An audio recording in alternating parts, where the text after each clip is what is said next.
Okay, so a viewer had mentioned that there were minis even before the G1s, and kind of the one that sort of, kind of started it, or one of the very early predecessors of the EliteDesk was the Lenovo M92p. And when I saw the post, I'm like, I gotta have one of these because I want to check it out and see what it does, how it compares with the later generations, and just to see what kind of tech is in there. So this is what we've got here. If we look on the front, we've got some USB-A, the usual as far as for microphone, headset. It looks like in this case they probably split them up. Power. It is known as the Lenovo ThinkCentre M92p, and you'll notice too, it's kind of hard to see because I'm so close here, but it's kind of designed for more of this vertical orientation versus the standard horizontal, and actually goes into a base that fits on here. If we look at the bottom, we've got information, ThinkCentre 92p. It's got the machine type. So with the Lenovo's, a lot of them, it's a combination of both the machine type and also the model number. So in this case, it's the 2121 and it's the D6U. And there's actually charts that you can look at that will say, well, what was standard with the particular type of unit. This one comes with an i3 3470T, so that's a third generation. We've looked at a lot of fourth gen, fifth gen, etc., but this is our first third gen that I've shown on the channel. And then of course you get the normal. We've got your serial number. Lenovo, just like HP, has a site that you can look up information. This particular one even has a manufacturer date of 2013 July. Power rating, which, as you know, if you've watched my station, I'm very particular on making sure I've got the right power connector. So this is a 19 volt, 3.42 amp, and that happens to look like this. It's got the same specs in terms of the power rating. Kind of an interesting little different kind of shape. This will glow blue, I don't know, light purple, when it's lit up. The end looks a little much smaller than you would see on the EliteDesk Pro Desk. But what's interesting is that this is the last time that they use something like this on their units. Later on, it would look like this. It kind of has this very, I don't know, pretty proprietary end here. And that's how the rest of their units. But for that M92p, it used the barrel, the pretty small barrel. And it should also be noted that that was a 65 watt power supply. Nothing else much on the back here. On the side, you'll see again information. So right at the beginning, after this 1S, you have that 2121, you've got the D6U, and then you've got the serial number showing again. The back, we've got a display port, two USB-A. We've got another USB over here. This is a 2.0. This one was generally used to connect a external DVD drive. It had a very small cable that connected to here. At the other end was more of that other kind of connector like you would see on a printer port. It's almost kind of a square. So that's what would connect to here. Of course, you've got your external antenna that you can, it's pretty much standard as far as the screw-on, same kind of antenna you would see on a lot of, let's say, the Wi-Fi cards. VGA. They then also had this optional port You could use it to add a second external antenna. You could use it for another USB 2.0 port. You could add a second display port, or, and it's not in the spec, this is an HDMI port. And what I did is I grabbed the HDMI from the M93p, which of course is a later model, but surprisingly they kept the same tech, and I was able to add HDMI on here. So now I've got HDMI, VGA, and a display port. And this is an Intel RJ45, the power connector here. These particular screws are used to go into a cage that would then be used either as the VESA mount for a monitor, but it would also hold the external DVD drive, which would go right on top here. Before I slide it off, let me show you a comparison with an EliteDesk here. So if I lay it on top, and let me shift it a little bit here, you can see it's just slightly longer than the EliteDesk. Same width, but just slightly longer. Let me see. I think height-wise, they should be about the same. Yeah, let's see. Yeah, pretty negligible. Looks like the EliteDesk, I guess depending on your configuration, this kind of sort of sticks out a little bit more, but overall, as far as the unit itself, very similar. Okay, let's slide off that back. This unit came originally with 4 gig DDR3, 1600 megahertz. You can put up to 16 gig and it does support dual channel. It came with a 500 gig optical, or I should say mechanical drive. I've got an SSD in here now. Let's show you how we take out the SSD first of all. I find easiest if we take the SATA connector first. And there's 2 screws here that we want to remove. With these Lenovos, it's almost always Phillips that you're going to be using instead of the torque.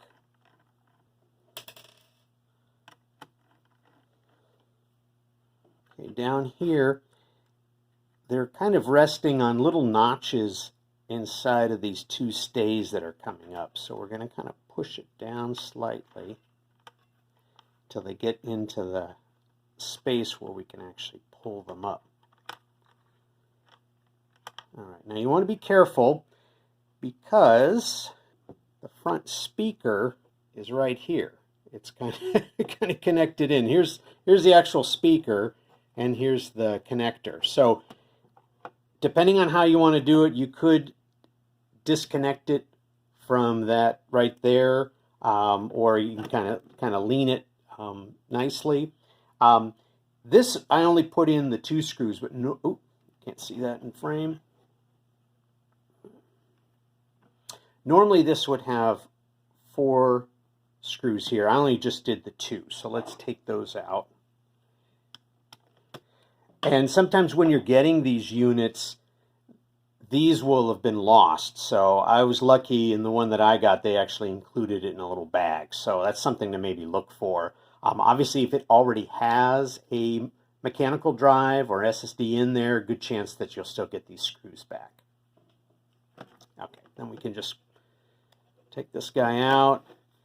And as you notice, we're just putting him into the bottom here. Okay. Just put it off to the side slightly. This is where you would put your memory. This is where you have your Wi-Fi card. You notice it only has 1 connector for the antenna. The secondary one, if we wanted to, we would buy a kit. We would take this out, and it essentially just screws in here, and it's got a little cable, and it attaches in here. I'm going to actually disconnect this because I don't want this to come out. Let's see what that looks like. We'll put it to the side. A little easier to look at everything. You've got your SATA cable along with the power. We've got a couple different pinouts here. This white one here that's not being used, this is where you would connect for your second USB 2.0 that would take this spot. This one right here that's already being, well, let's talk about the one that's not being used. This one would be if you wanted to set up a the serial connector, and then that would go, again, you know, it just takes the place of this. This one right here is already being used for this HDMI card. I'll include the FRU, which stands for Field Replaceable Unit. They like to use the term FRU and CRU. CRU for Customer Replaceable Unit. But the FRU, you may even be able to see the number there, 03T7215. But that's where you would connect things like your display port and, in this case, the HDMI port. Here you've got your battery for CMOS backup. This is a half-height mini PCIe slot.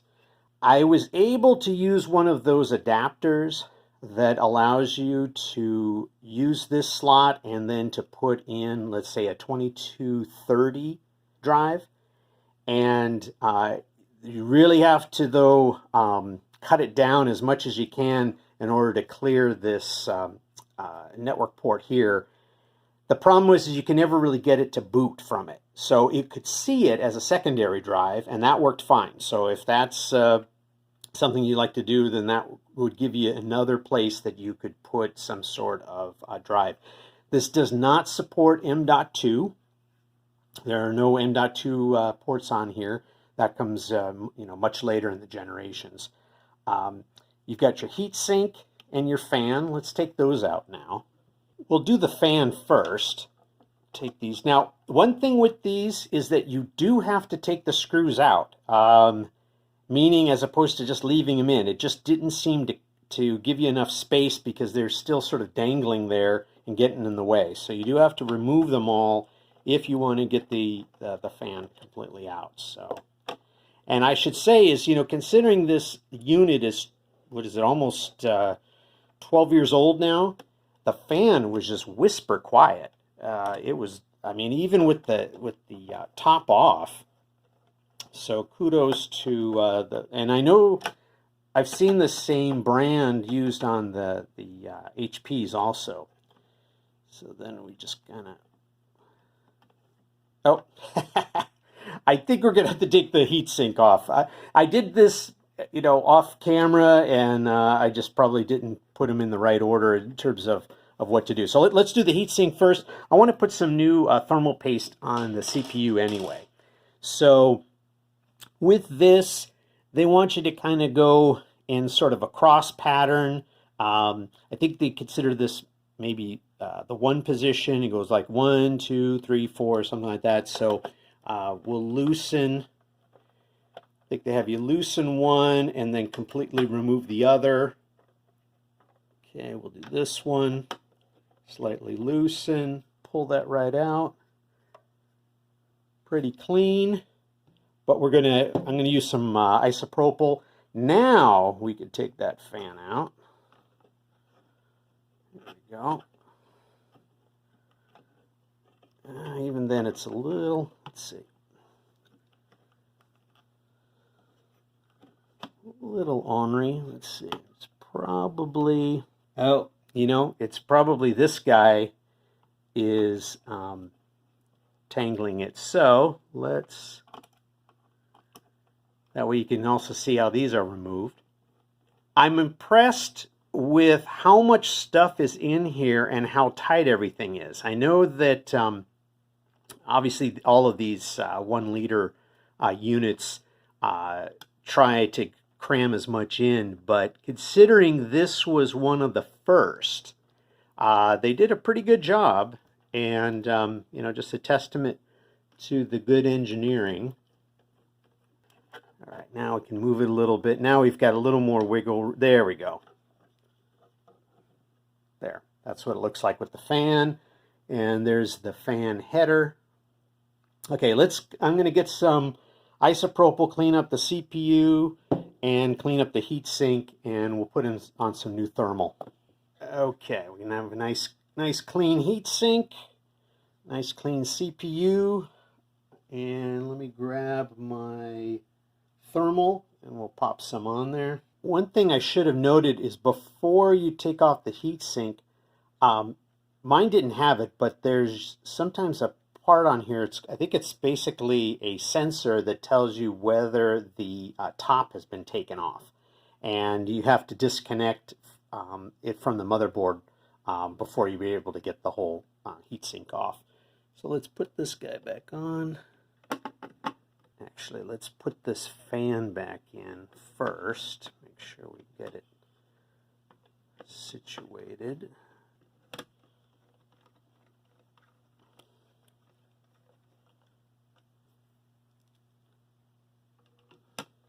Okay, and the same sort of thing, you sort of tighten a little here, a little on the other completely, each of them just ever so slightly. Make sure that they catch. Okay, we've got this. I'll go ahead and put this back in. If you want to see a little better what it looks like when it, as far as the connector is concerned. It's a little tight getting in on the 93p. It's a little easier to take this guy off. With this one, unfortunately, you end up almost having to grasp from the wires, which I would not recommend, but you can try maybe with the spudger to kind of get in there. I was able to wiggle it out enough so that I could add it. Because we're using a part that wasn't originally intended for this, this is a little larger. The normal part is about like this. It's much smaller. That doesn't bulge out so much. But this does still fit. You just have to play a little bit with the cables in order to get it to fit. I'll go ahead and finish putting the caddy back in, and then we'll get some power and we'll go inside of Windows. I was going to get it all prepped, but I found that I really had to put this DisplayPort I/O back in because it's much shorter, this cable. It just fits a lot better. That other one was so long, it was pushing up against that. I figured this is the one that came, native to it. But just so you know, if you happen to want to put HDMI, you can fit it in there. So I'm going to go ahead and put everything back as is, and we'll get booted up. One thing I wanted to point out was that if you decide to update the BIOS, my BIOS was still from 2013 and I was able to get it updated to 2018.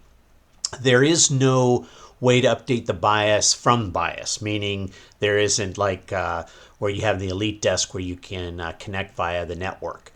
What you're going to need to do is download the CD ISO image from the Lenovo support site, and I'll include a link to that. And what you're going to need to do is actually make a CD, believe it or not, and boot from that CD to be able to do the update. I tried with Rufus, I tried with Ventoy, I tried with other apps that take a ISO.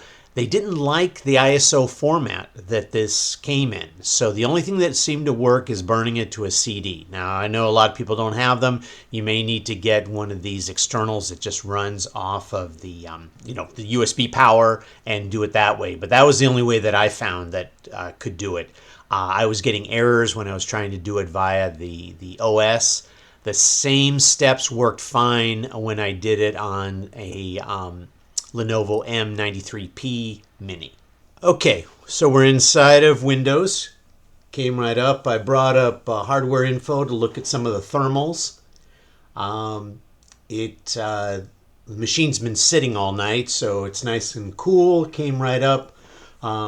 It's looking pretty good now. I'm also checking some of the power. Looks like that before the machine is even turned on, it's pulling down about 1 watt. And when it's idle, it's pulling down, about 13 watts. So let's try putting it on a heavy load and see what happens with the thermals and also the power. We'll run the heavy load for 5 minutes and see what kind of numbers come up. All right, we hit the 5-minute mark. Looks like we got up to around 72 degrees Celsius. Power, we're pretty much staying at around 47 watts. Not the most efficient in comparison to some of the later generations, but this was one of the early. This does tend to run a lot hotter than the other ones we've seen on the channel. Again, this is early, and perhaps they learned a lot better as far as how to do the thermals.